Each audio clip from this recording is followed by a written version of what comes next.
Passer son permis de conduire, c'est souvent un grand moment dans la vie.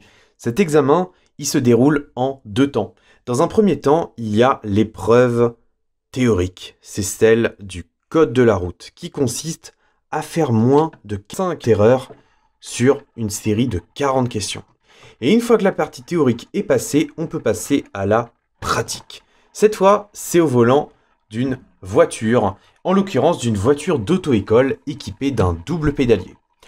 À l'échelle en 18e, il n'existe malheureusement pas de voiture auto-école, alors je me suis dit, puisque ça n'existe pas, on va s'amuser à la créer nous-mêmes. Bonjour et bienvenue sur MiniPDLV. Dans cette vidéo, ce tutoriel numéro 11, je vais vous montrer comment on va passer de cette 205 rallye à une 205 d'auto-école. Il y a un petit peu de travail, mais on va s'y coller. Allez, c'est parti, go!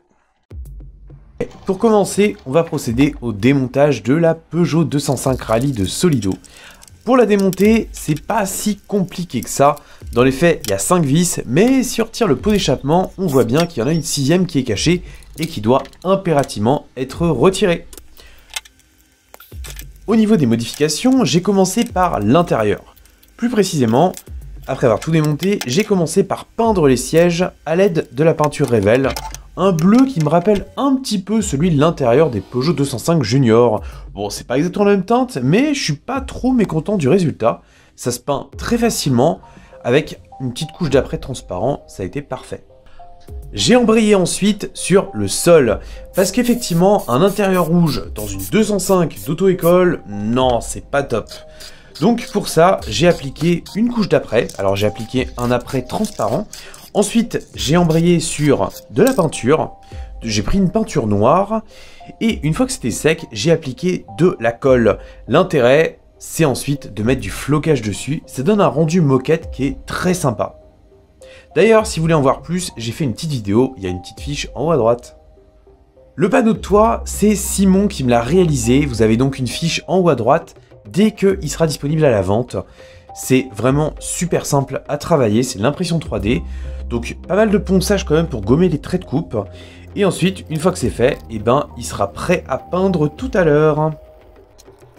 Concernant les pare-chocs de la 205 Rallye, j'ai décidé de les peindre en noir façon plastique. Donc ça commence par une phase de ponçage qui est quand même assez longue. Une fois que c'est fait, j'ai ensuite passé du dégraissant, en l'occurrence du vinaigre blanc. Une fois que c'était bien sec, j'ai passé de l'après et ensuite de la peinture. J'ai terminé par un vernis mat, histoire d'avoir un rendu vraiment plastique et un peu terne. J'ai récupéré mon panneau de toit une fois qu'il était totalement dégraissé et je l'ai apprêté. Ensuite, j'ai passé de la peinture. Alors, j'ai opté pour de la peinture Revell que j'ai appliquée au pinceau. J'ai pris du jaune. Bien sûr, tout est possible et on peut également le peindre à la bombe si vous préférez ou au pistolet. Pendant que ça séchait, j'ai aussi repeint la calandre. Alors, c'est assez méticuleux, mais en fait, je voulais tout simplement supprimer les bandes PTS qui n'avaient pas lieu d'être sur une Peugeot 205 bas de gamme. Ça se fait assez facilement, mais il faut quand même être très méticuleux. Peu après, j'ai également récupéré sur internet la photo d'un bandeau qui est situé entre les feux arrière de 205. Je l'ai mis aux dimensions exactes et je l'ai imprimé sur du papier autocollant. Dès lors, j'ai juste eu à l'appliquer. Bon, le rendu n'est pas exceptionnel, mais je voulais quelque chose qui soit rapide, qui soit facile, donc je pense que c'était pas forcément la pire solution. Une fois que tout ça c'est fait, il ne restait plus qu'à procéder au remontage de la 205. Là, il n'y a pas vraiment de difficulté, on fait tout simplement le remontage en sens inverse du démontage. Et enfin, on passe aux finitions, c'est-à-dire qu'on met le panneau de toit sur le toit. Donc là, j'ai tout simplement utilisé de la pâte à fixe, ça permet qu'il soit amovible. Si vous avez des aimants, eh ben, n'hésitez pas, c'est également une solution qui est très très bien. Et ensuite, j'ai peaufiné par quelques micro-finitions, comme par exemple la suppression des bandes latérales. Et voilà à peu près. Alors effectivement, il reste le logo PTS sur les ailes avant. Vu que la voiture a été revernie après, j'ai pas pu les supprimer. Bon, allez, on retourne en studio. Allez, on se retrouve en studio et je vous montre le résultat final de ma Peugeot 205 auto-école. Ce petit tutoriel, au final, vous l'aurez noté, il était relativement complet et pourtant très simple à la fois.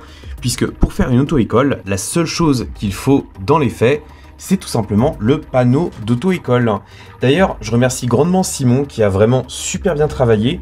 Si vous voulez également obtenir ce panneau d'auto-école en 3D, eh ben, vous avez un lien en fiche qui va apparaître bientôt. Et vous avez également un lien en description. Si ce n'est pas encore apparu, ça va l'être dans très peu de temps, où vous allez pouvoir justement commander le panneau brut. Comme ça, vous pourrez juste le mettre en peinture dans les tons que vous voulez, et ensuite appliquer une décalcomanie auto-école. Si vous voulez savoir comment faire des décalcomanies, vous avez un tutoriel ici. Sur ce, le résultat est là. Alors, on est donc sur une interprétation de la Peugeot 205 Junior, je dis bien une interprétation. Il y a beaucoup de détails qui font que c'est pas réellement une 205 Junior, mais dans l'idée, on a les pare-chocs en plastique, on a les jantes en acier, on n'a pas de finition particulière, on n'a même pas d'essuie-glace arrière, donc au final, on est sur quelque chose qui est quand même relativement crédible dans l'ensemble. Alors le tout, c'est évidemment d'agrémenter ça de petits détails. Moi, j'ai opté pour une sellerie bleue. Alors bien sûr, les portes sont toujours ouvrantes, hein. Hop, avec la feutrine et divers petits détails sympas, donc ça permet d'ajouter du réalisme. Malheureusement, j'ai pas reçu mon deuxième pédalier à temps, donc j'ai pas encore pu faire cette modification-là. C'est qu'une question de temps, je vous rassure. Dans tous les cas, voilà, le petit tutoriel est maintenant fini. Vous avez un petit peu les principaux ingrédients pour faire une auto-école et surtout pour lui donner un look un peu plus basique. Alors bien sûr, j'ai ajouté pas mal de petites choses, comme par exemple les canules, et les petits éléments qui sont sur les ailes arrière dont j'ignore le nom. J'ai également fait quelques petites modifications plus ou moins discrètes, notamment le bandeau qui est une simple impression, comme vous l'avez vu. C'est pas ce qu'il y a de plus académique. Il y a également les jantes pour lesquelles je vais sûrement les retravailler. Là honnêtement, j'ai un petit peu manqué de temps. Mais dans tous les cas, voilà, vous avez le rendu général, une idée générale de comment faire. Donc dites-moi en commentaire ce que vous en avez pensé. Moi j'ai hâte de vous lire à ce sujet-là. Est-ce que vous avez déjà fait ce type de modification? Est-ce que vous allez en faire une?